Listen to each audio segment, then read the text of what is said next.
It's tractor therapy. You hear about it. Nobody can bother you. You can't really hear your phone ring. You just get on here and drive and think about, you know, what God's done for us, what God provides for us, what you can provide for yourself. How do you make it grow? What can you do to make your little piece of heaven better?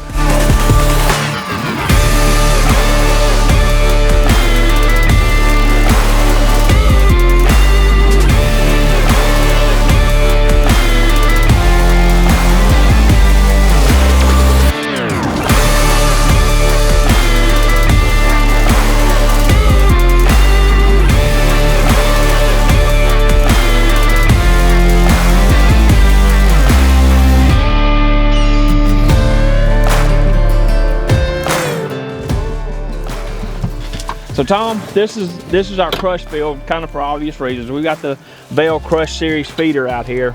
It'll hold about 4,000 pounds. Our buggy holds about 3,000 pounds, so we can come here and actually do about every other month filling it up. So it's hard to access, you know, so it's perfect. It's a perfect spot for this. We just kind of went in and with a hub and spoke theory here, we planted about 7 acres of longleaf pines down the right hand side.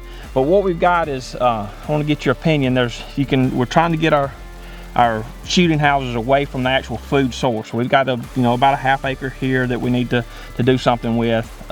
We'll walk up in the stand and actually look at everything and get some thoughts on on the entrance and let you look at the fields. And this is all clear cut. That's not been replanted other than the section with the longleafs down the road here. It was one of just typical property that we have here. You know, okay.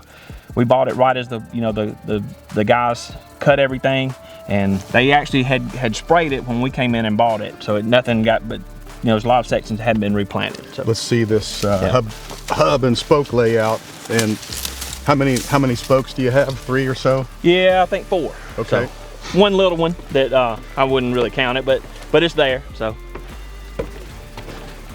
Howard, same thing as far as the screening that we talked about earlier this morning on this it's the same exact setup that you guys had down there. We're going to talk about a foundation planting of some really tall grasses here or incorporating some transplanted cedars around the base of the stand. And those will obviously give you the immediate height because you're talking about tree spading those in, and that'll cover your coming and going. And if there's deer still out there when you're arriving or when you're leaving, you won't blow the field out. This spot here in front of you, there's still a lot of slash out there. When I say slash, just leftover wood and some limbs and things. You could probably just root rake those off and burn them and run a fire through this little spot.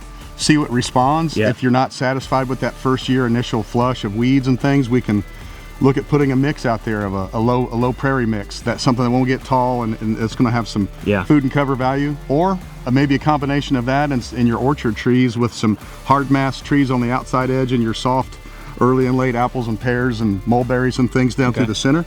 That way you can still see over the top of them, but you've got another additional reason for them to be here in the middle of this field. All right, let's walk on up the top and look at the rest of the field.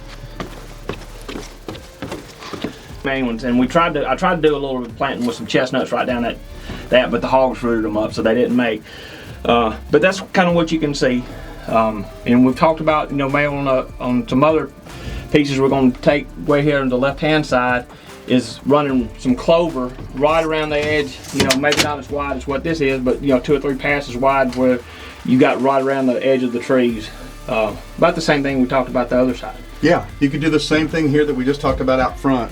And I know you talked about additional places to tuck in some longleaf pines. Maybe from back here behind you where your sight line's not as important, but out here, let this clear cut just naturally regenerate where you can run a fire through it every once in a while.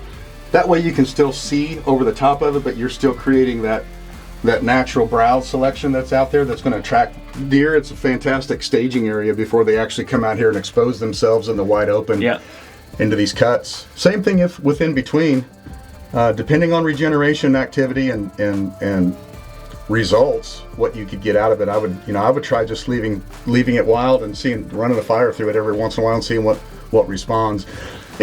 It wouldn't take that much to get in here and use the Furminator and disc in some of those low prairie type mixes that I was talking about with 3 to 4 foot tall native grasses, and then everything else filled in with pollinators and flowers. That way, it's kind of obvious that we're in the center of the wheel, the hub, and these are spokes of a wheel or tire.